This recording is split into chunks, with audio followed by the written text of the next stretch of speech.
Hello Samira. এই সামিরা, এই ইয়া তুই কোথায় রে সামিরা? আমি তো জেলের মধ্যে ঢুকলাম রে সামিরা। আমাকে এখন বাঁচাবে কে? দেখি কে বাঁচাবে? হ্যালো ডন, শুনতেছো? হ্যালো হ্যালো ডন, আমিও তো জেলের মধ্যে, তোমাকে বাঁচাবো কেমনে? দেখছো, 29 বছর পর সে সুষ্ঠু বিচার পাইলো। নীলা চৌধুরীর ধৈর্য দেখে আমি অবাক। কি ধৈর্য রে বাবা, রে বাবা, হাল ছাড়ে নাই। ভাবছিলাম হাল ছেড়ে দেবে, কিন্তু 30 বছর ধরে একই মামলা টেনে আসলো। আমিও তো সেটাই ভাবতেছি। আমি ভেবে ভেবে অবাক হয়ে যাচ্ছি, পাগল হয়ে যাচ্ছি। অবশেষে 29 বছর পর আমি ঢুকেই গেলাম এই কালকুটুরির মধ্যে। সবকিছু তোমার জন্য হয়েছে। আজকে তুমি যদি আমাকে মানা না করতা, আমি দেশের বাইরে গিয়ে সেটেল হতে পারতাম। তোমার জন্য আমি দেশে ছিলাম। তুমি এখন কেন এরকম করলা? দেখো ডন, শোনো, তোমার সাথে আমার একটা সম্পর্ক ছিল আগের। সেই সম্পর্কের খাতিরে আমি তোমাকে আমার কাছে কাছে রেখেছি। কাউকে বুঝতে দেইনি আমাদের সম্পর্কের কথা। আমি ভালোবাসি তোমাকে। সেটা তো আমি জানি তুমি আমাকে ভালোবাসো। আমিও তোমাকে ভালোবাসি সেই প্রথম থেকেই। সালমান শাহর কাছে যখন ছিলা, তখন আমার কাছে তুমি মাঝে মাঝে আসতা। আমি তো জানি তোমাকে আমি কতটা ভালোবাসি। কখনো চাই নাই তুমি আমার কাছ থেকে দূরে চলে যাও। এজন্য পরবর্তীতে বিয়ে করার পরও তোমাকে সিস্টেমে কাছে রেখেছিলাম, বাংলাদেশের মধ্যে রেখেছিলাম। দোষ কি আমার বলো? আমারে ভুল হয়েছে তোমার মতো একটা নারীকে ভালোবাসা। তোমার মনের মধ্যে যে কি চলে আমি জানি না। আজকে তোমার জন্য ধরা খাইলাম। আরো বের হতে পারবো? এখন শুধু রিমান্ড আর রিমান্ড। আমাকে দোষ দিয়ে লাভ নেই। যদি তোমার যাওয়ার হইতো, আমি তোমাকে কি বেঁধে রাখতাম যে তুমি যাইতে পারো নাই, অন্য দেশে গিয়ে সেটেল হতে পারো নাই? কেন আমার মুখ চেয়েছিলা? কেন? এসব কথা বাদ দাও।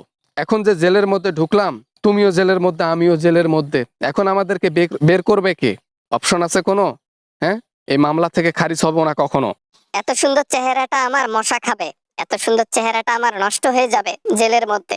এত সুন্দর চেহারাটা আর থাকবে না। আমার কষ্ট হচ্ছে এগুলা ভেবে ভেবে। যাই হোক, আমাদের মধ্যে যে এফআইআর আছে, কাউকে বলছিলা নাকি? এমনিতেই ভারী পুক্ত একটা মামলার মধ্যে পড়ে আছি। এখন যদি এগুলা জানাজানি হয় যে তোমার সাথে সম্পর্ক আছে আমার ঘনিষ্ঠ এখনো, তাহলে তো ঝামেলা হবে। স্বীকারোক্তি দিও না এগুলা। কখনোই না।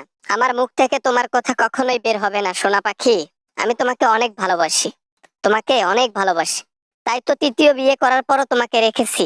আমিও তো বিয়ে করেছি, আমারও তো ঘর সংসার আছে, কিন্তু তার মাঝখানে তোমাকে আমি কখনোই হাতছাড়া করি নাই। তোমার সাথে দেখা করেছি, খেয়েছি। আহা হা হা হা হা, কত মজা। কিন্তু এখন কি হবে? তোমার আর আমার কি হবে? তুমিও জেলে, আমিও জেলে। আমাদের শাস্তি হবার কথা ছিল না, কিন্তু শাস্তি হয়ে গেল। জানলে বিদেশে সেটেল হতাম দুজনই। আমি তো মনে মনে একটু সন্দেহ করছিলাম কি করব। তখন তোমাকে বলছিলাম, তুমি তো কথাই গাত লাগাও নাই।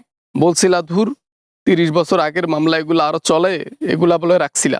আমি ভুলছিলাম ডন, আমি ভুলছিলাম। আমাকে মাফ করে দিও। তোমার কথা শুনলে হয়তো বা আজকে অস্ট্রেলিয়াতে দুজনই সেটেল থাকতাম। দুজনই ওখানে বিয়ে করে ওখানে ভালোভাবে দিনগুলো কাটাইতে পারতাম। এখন আর এই রোমান্টিক কথা বলে লাভ আছে? তুমি কি আমার সামনে আছো যে জড়িয়ে ধরে আমার সাথে কথা বলবা?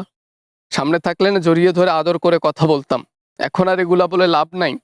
তোমাকে আমি কখনোই হাতছাড়া করতে চাই নাই। 1996 সালে লাভ স্টোরি শুরু হয়েছে আমাদের। আজকে 30 বছর চলতেছে তোমার সাথে প্রেমের।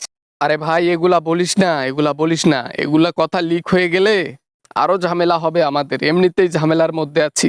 এরকম করে বলো না সোনা পাখি। আচ্ছা আচ্ছা, আমি রাখলাম। আমি অনেক কষ্ট করে ফোনটা ম্যানেজ করছিলাম একদির কাছ থেকে। হ্যাঁ, এখন আমি রেখে দিলাম। পরে যদি ফোন করার সময় হয় আমি ফোন করব। ভালো থেকো।